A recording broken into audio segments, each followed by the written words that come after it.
Assalamualaikum warahmatullahi wabarakatuh. InsyaAllah hari ini kita akan belajar kefahaman Surah Al-As, buku teks pendidikan Islam tahun 5, muka surat 22. Okey, mari kita tengok satu persatu. Bismillahirrahmanirrahim.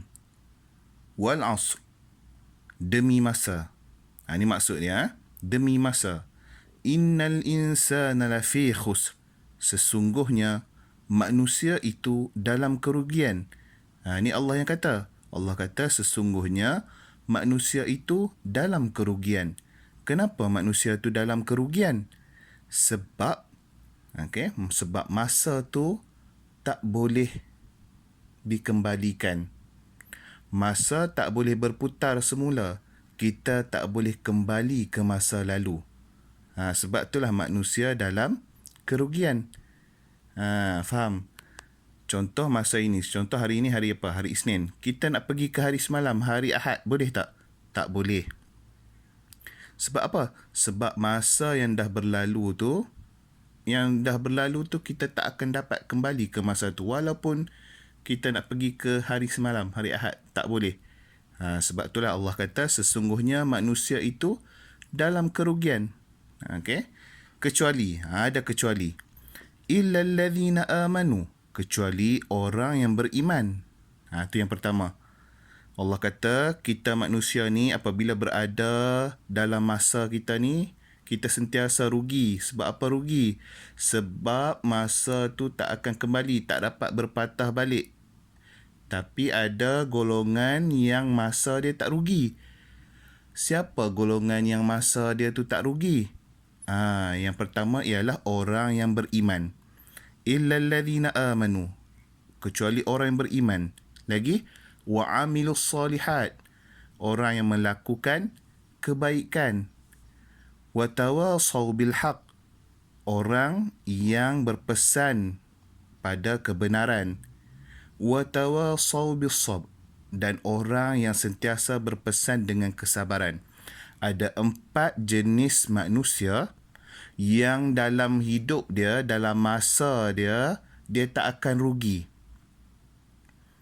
Tadi Ustaz kata, orang ni, manusia ni, dia akan rugi apabila dia berada dalam masa dia, dalam hidup dia tu, dia akan rugi sebab masa tu sentiasa berjalan dan tak boleh berpatah balik. Tapi ada 4 jenis manusia yang Allah kata masa dia tak akan rugi. Yang pertama ialah orang yang beriman. Illa alladhina amanu, orang yang beriman. Wa amilus salihat, dan orang yang berbuat amal kebaikan. Wa tawasaw bil haq, dan orang yang sentiasa berpesan-pesan dengan kebenaran. Wa tawasaw bis sabr, dan orang yang sentiasa berpesan-pesan dengan kesabaran. 4 jenis manusia ini, 4 golongan manusia ini, dia tak akan rugi dalam masa dia. Baik. Pagi ini kita cuba tengok dulu pengenalan tentang surah Al-As. Surah Al-As ini mengandungi 3 ayat. Surah ni surah yang paling pendek dalam Al-Quran. Ada 3 ayat sahaja. Surah ini merupakan surah yang ke-103 yang diturunkan, surah yang ketiga dalam Al-Quran dan diturunkan di Mekah. Quran ada 114 buah surah.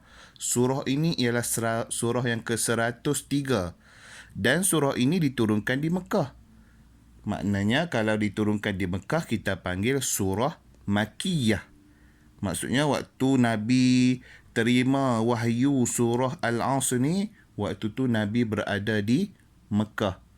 Jadi Jibril turun turun wahyu surah Al-As ini waktu tu Nabi berada di Mekah. Jadi surah ini kita panggil dia sebagai surah Makkiyah. Surah yang diturunkan di Mekah, surah Makkiyah. Baik, seterusnya. Surah Al-As membincangkan kepentingan masa dalam kehidupan. Sebab apa namanya surah Al-As? Sebab awal surah tu, ayat yang pertama surah tu ialah Wal Asr. Jadi diambil nama surah tu sempena kalimah ataupun ayat yang ada dalam surah Al-Asr ni. Jadi Allah bersumpah dengan masa. Wal Asr. Jadi surah Al-Asr lah. Faham?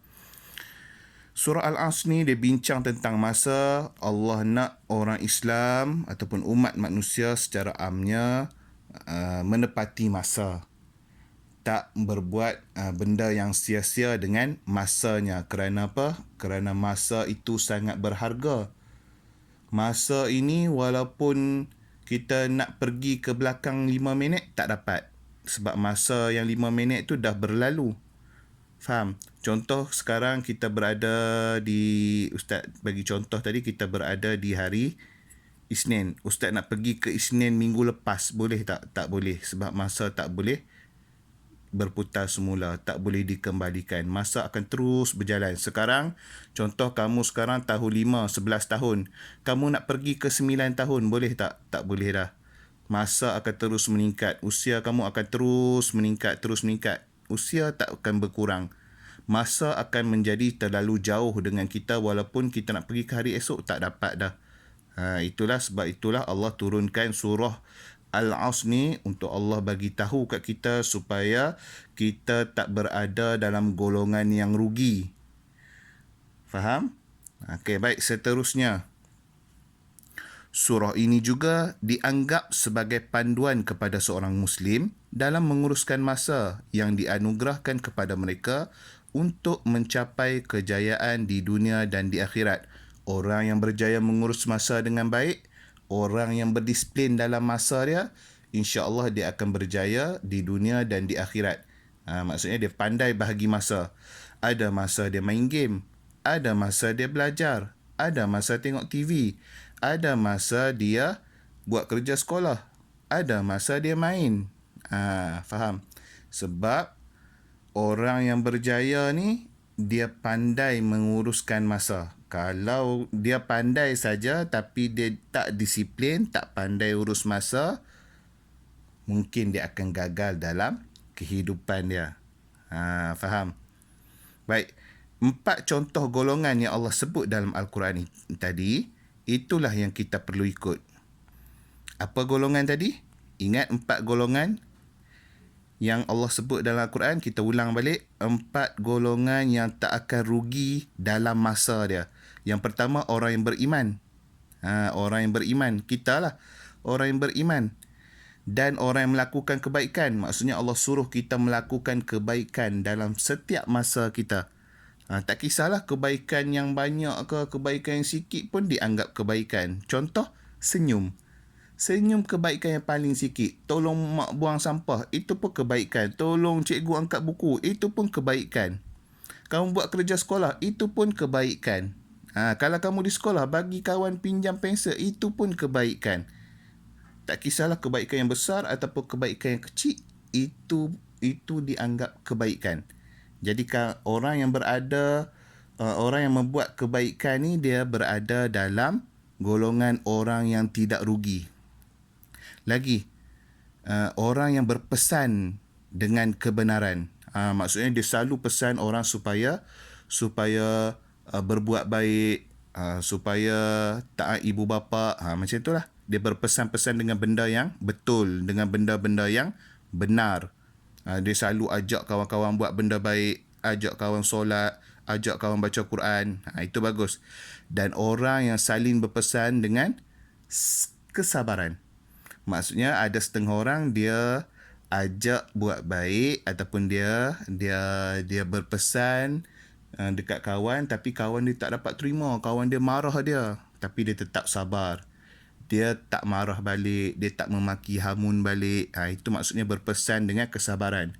Kadang kita pesan-pesan dia tak dengar. Itu berpesan dengan kebenaran, dengan kesabaran. Jadi 4 golongan ni yang Allah kata tak akan rugi dalam masa dia. Baik, itu saja yang kita belajar untuk hari ini. Minggu depan kita akan sambung lagi tentang surah Al-Asr ini. Okey? Sekian. Assalamualaikum warahmatullahi wabarakatuh.